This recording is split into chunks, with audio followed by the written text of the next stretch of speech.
Pogi, sige na. Nag-set nga ako ng alarm clock para magising. Sayang naman kasi mga pupuntahan dito. Matutulog lang kami buong gabi ni ate. Tumunog na nga yung alarm clock ko. Ginising ko na din si ate kasi maganong oras na din. Ginawa na din namin pinaggigaan namin. At nilagay na din sa lagayan. Diretso nga kami sa counter ng massage. Papamasahin na muna kami ni ate. Ayoko nga sana magpamassage. Kaso gusto daw niya. Kaya wala akong magagawa kundi sumama na lang sa kanya. Pinapasok na nga kami ng staff dito sa loob. Hintayin na nga lang daw namin yung mga magmamasahe sa amin. Basta daw kapag nakikita kami ng mga nakakulay green na damit, sila na daw yun. Nang pumasok na nga sina ate, nagsimula na din silang bali-baliin yung mga katawan ko. Halos lahat yata ng letter sa alphabet ginawa sa akin. Hulaan nyo na lang talaga ako nung letter na ginagawa sa akin dyan ni ate. Ang dami ko nga daw lamig. Sabi ko naman sa kanya kasi umuulan nung isang araw. Lalo na baha pa sa bahay namin. Kaya lalamigin talaga ako. Chawot! Na matapos nga kami mamasahe, pinainom kami ng tiyan ni ate. At diretso naman kami ngayon sa karaoke bar. Na-reserve na namin to ni ate bago kami matulog kanina. Ang ganda nga ng karaoke nila dito. Para talagang pang Korea. Nakalimutan ko na nga lang ano yung tawag dun sa isa. Basta ginagamit yun dito sa atin kapag malapit na yung Pasko.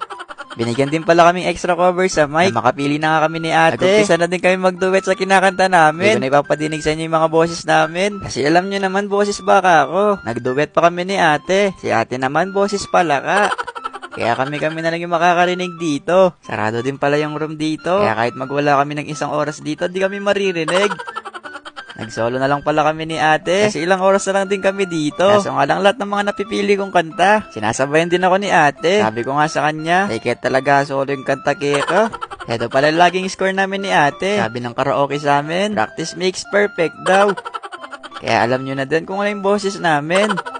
Nang matapos na nga kami makapag-karaoke, dumiretso naman kami ni ate sa loob. Pagpasok nga namin dito sa unang room, sobrang init ng temperatura sa loob. Kaya bawal din magtagal yung cellphone. Ang init pala dito sa loob, para ka rin niluluto sa oven. Pero habang tumatagal, nasasanay din yung katawan namin sa mainit. Sunod na room na pinuntahan namin ni ate, room naman na puno ng yelo. Dito naman sa loob, pagpasok mo para ka nasa freezer. Kailangan daw talaga pumasok dito. Kapag galing dun sa mainit na room, magkakaiba nga yung temperatura. Kumbaga level 1 pa lang to. Yung mga pader pala na nandito, nakabalot sila ng yelo kaya malamig dito sa loob. Kaya pagkatapos namin magpahinga ng ilang minuto doon, lumabas na din kami para makakain. Pagpunta nga namin ni ate sa snack bar, ang dami na ding tao. Order na pala kami ni ate dito kasi manunood din kami sa common area. May mga tao nga na nandito, kaso di sila nanonood. Kaya hiniram ko na lang yung remote na nakapatong sa lamesa nila para dito ko na lang itutuloy yung pinapanood ko nung isang araw. Pinapahanap ko na nga kay ate dyan kasi kukunin ko na yung ice cream na in-order ko kanina. Nakalimutan ko na nga kung anong pangalan ng ice cream na to. Basta yung para mukhang isaw. Iba din kasi mga nakasulat na pangalan dito. Kaya di ko rin masabi kung anong pangalan nito. Basta yung ice cream na mukhang isaw. Pinagpaalam ko na din pinakinakuha yung in-order kong ice cream kanina. Na makuha ko na yung ice cream, binaligan ko na din si ate. Andito na din pala yung in-order namin kanina. Kaya habang nanonood kami, nagumpisa na din akong kumain. Nung kay ate, paubos na yung ice cream niya. Ako naman, uubusin ko muna tong in-order namin.